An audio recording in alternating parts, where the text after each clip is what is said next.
Exclusive for the people of Manila. Direktang mensahe ni Yorme sa mga mamamayan ng Kapitolyo ng bansa. Pakinggan, unawain, at ipasa ang mensahe ni Yorme. Ngayon, talk to the people!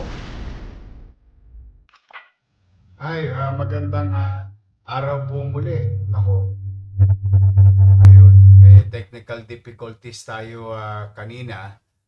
Pasensya na kayo. Pero ito po tayo muli, ang inyong Yorme. At sana po ay nasa mabuti kayong kalalagayan at malusog na pangangatawan habang nanonood ng Talk to the People. Ito po ay programa ng Manila Public Information Office kung saan anytime of the week, anytime of the day, o anumang oras, ay pamisa-misan ay nagla-live po kami on top of Yorme's Hour, yung weekly reporting ng inyong pamalang lungsod sa mamamayan na taga-lungsod ng Maynila. Ayun po, sa mga nanay-tatay ko, mga lolo't lola ko, ako, nag-umpisa na kanina yung delivery ng mga regalo ko sa inyo, sa mga senior citizen. I love you. But, pero ngayon po, ito po yung mahalagang magaganap bukas, no, para mabigyan lahat ng gabay, no? At as you all know, ay marami tayong mga magagandang nangyayaring balita for the past so many days now, nitong simula noong Nobyembre, no? At atong Disyembre rin. At kung kayo po ay nanonood, para naman po mas maraming ma-inform agad at magabayan din, no? Kung kayo yung mga OFW immigrants, please do share this to your family here in Manila. Kung kayo nanonood, sama kayong bahagi, no, ng ating bansa. Kung kayo may kaanak, please do share this to them. At sa mga taga Maynila naman, pwede nyo po itong i-share sa inyong mga kamag-anak, sa mga barangay official, lalong-lalo na. Dahil ito pong dalawang impormasyon na ibibigay ko ay patungkol sa mga benepisyaryo at sa mga barangay official.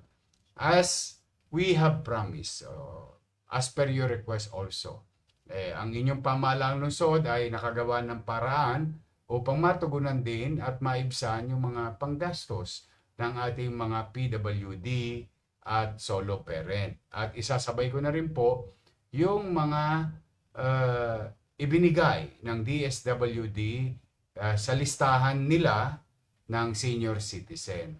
Kaya po, please stay tuned and listen carefully. And please, if I'm not asking too much, again, please do share this broadcast. Mga kababayan, bukas po, katulad ng naipangako na namin, no? Starting tomorrow, 11, 12, at 13, no? Ay i-release na po ang PWD allowance, amounting to 500 pesos a month for the month of July to August 2025. Medyo nakaluwag-luwag po tayo, kaya po ina-update ko na yung mga lumang obligasyon.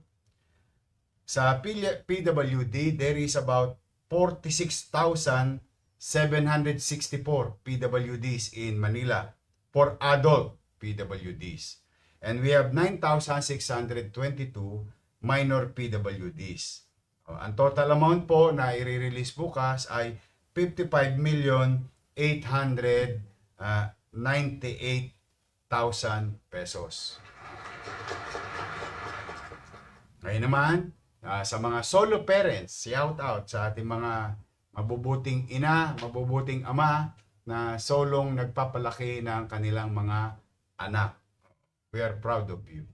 Sa mga solo parents naman, na tumatanggap sa Maynila, na nasimulan natin nung araw, at muli nating ina-update naman ngayon sa panahon ng administrasyong ito, no? 500 pesos a month for the month of July to August. Meron po tayong 30,788 solo parents. At may re-release po rin natin bukas ay 15,548,500 pesos. Okay. Ito na mga ating mga sa lolo't lola ko na naitala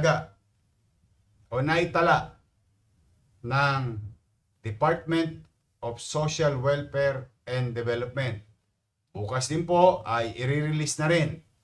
Dahil pinadala na po sa atin to sa lungsod, kaya gusto ko po i-release na rin para kahit papano may pandagdag ang aking mga lolo't lola na minamahal na senior citizen. There is about 28,364 beneficiaries na makatatanggap galing sa DSWD. Total amount of 171,975,000. Para naman po ito sa mga tatanggap na o magre-receive para i-distribute sa kanilang barangay. At malamang by this time na impormahan na kayo, no? Sa District 1, December 11, Thursday. Yan po natin makinig po tayo maigi para hindi po tayo malito. At kung meron po pagkakataon, nasa screen nyo na. Anong tawag dyan? Picture grab nyo na yan. I-save nyo na yan. December 11, Thursday, District 1, Rosario Almario Elementary School Auditorium, Kagitingan Street, Tondo, Manila. Simula alas 8 ng umaga hanggang alas 12 ng mananghali. District 2, Florentino Torres High School, Social Hall, 1 Lunay Street, Gagalangin, Manila. Kung maalala ninyo yung binigay kong pensyon ng ating mga lolo't lola sa buong Maynila, nung nakaraang a few months ago, ay binigay natin sa mga barangay official. Sila po ang tatanggap. Sa district, sa December 12 naman, Friday, District 3, Barangay 288, Multipurpose Hall, La Insular Street, Corner Veronica Street, Binondo, Manila, simula alas 8 ng umaga hanggang alas 12 ng tanghali. District 4, Dr. Alejandro Albert Elementary School, Activity 1, Dapitan Street, Sampaloc, Manila, from 1 p.m. to 5 p.m. Ito po, ulitin ko ang kukuha po nito sa mga nasabing area, yung otorisado ng barangay. Si chairman, si treasurer, si secretary, kung sino man ang otorisado sa kanila, at dadali sa kanyang barangay. At doon na mismo po ibibigay sa inyo sa inyong kanya-kanyang barangay hall. December 13, District 5, San Andres Sports Complex, 8 a.m. to 12 noon. District 6, Santa Ana Elementary School, Covered Court, Manuel Rojas Street, Santa Ana, Manila, 1 to 5 p.m. Ulitin ko po, itong mga lugar na binanggit ko at petsa, ayon sa pagkakasunod-sunod na araw as we committed to you. Mga solo parent, PWD, at mga minamahal kong lolo't lola. The cash will be entrusted to the barangay captains, barangay treasurers for their distribution. Claims will be at the barangay starting the date of release.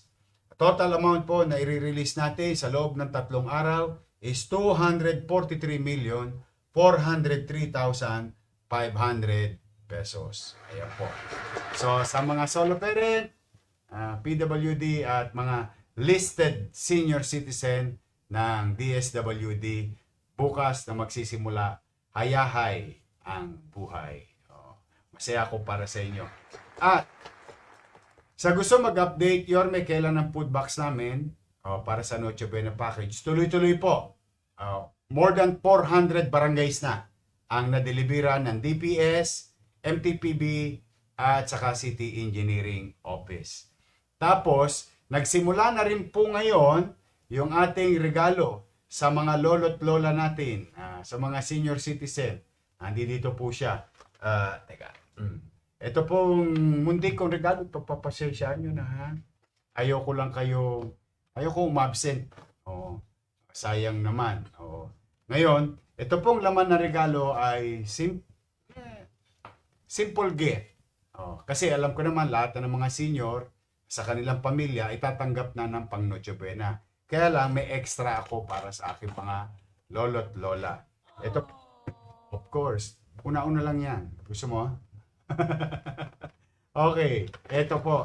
Ang nilalaman po niya small cookies. Siyempre, ito kailangan to ng mga lolo't lola ko. Tumbler na madaling buhatin, tubig o anumang kape sa umaga, mga lolo't lola ko. Golden. Sosyal. Oo. Ayan. O, tapos naman po, ito ay personal choice ko. Apo. Personal choice ko talaga to nung dinidesign ito. Ito pong maliit na parang wallet, plastic, ay talagang personal choice ko to para sa mga lolo't lola ko, nanay tatay ko na senior citizen. Bakit po? Ito pong maliit na parang box, no? Ang tawag po dito ay medicine box. Yan. Sa loob po, yan. Para yung aking mga lolo't lola, nanay tatay na senior citizen, hindi na nila mamimiss yung kanilang mga maintenance. So pagpunta nyo sa health center, halimbawa binigyan kayo ng mga maintenance, pwede nyo nang ilagay dyan. So araw-araw, mariremind kayo na kailangan nyo inumin ang inyong mga maintenance. Tapos ito, pwede sa bulsa, pwede sa bag, pwede dalhin kahit saan, kahit namamasyal. Ang mga lolo't lola natin, mga nanay tatay natin, kung nasa mall man kayo, at nakalimutan ninyo na kailangan nyo na palang oras na para uminom ng gamot, at least meron kayong laging dala. Ito'y personal ko pong choice sa laman yan. Dahil talagang inisip ko na magamit ninyo sa pang-araw-araw. Yan po, mga kababayan. So, antabayanan nyo lamang po yung mga announcement namin. At today is the last day. Baka gusto nyo pa mag-avail ng 20% discount sa ating mga bayaring sa Amilyar. Habang tayo ay December 31 pa, meron tayong tinatawag na General Tax Amnesty. Meron din po tayong diskwento hanggang ngayong December 10 para sa nagbabayad ng Amilyar ng maaga at kayo'y makakabenepisyo ng 20%. So, kaya lamang po muna ang ating update at quick update sa ating mga mamamayan sa lungsod ng Maynila. So, kung kaka-tune in nyo lang, kasi live po ito, please review the entire short live streaming ng Manila Public Information Office dito sa Talk to the People ni Yorme. So, mag-iingat po kayo. Steady lang kayo dyan sa Gedli. Basta po, huwag kayong mag-alala. Pipilitin ko maging mainam. Pipilitin ko maging epesyente. Sisinupin ko po ang lahat. At pipilitin ko makatawid tayo. Bagamat talagang hirap na hirap tayo sa pananalapi. Pero, pumanatag po kayo. Ay, magbubuti po ako. Ha? See you soon. At maraming salamat. At please do share this broadcast. At pagpalain nawa kayo ng Pong May Kapal. Manila, God first. Thank you. Exclusive for the people of Manila. Direktang mensahe ni Yorme sa mga mamamayan ng Kapitolyo ng bansa. Pakinggan, unawain, at ipasa ang mensahe ni Yorme. Ngayon, talk to the people.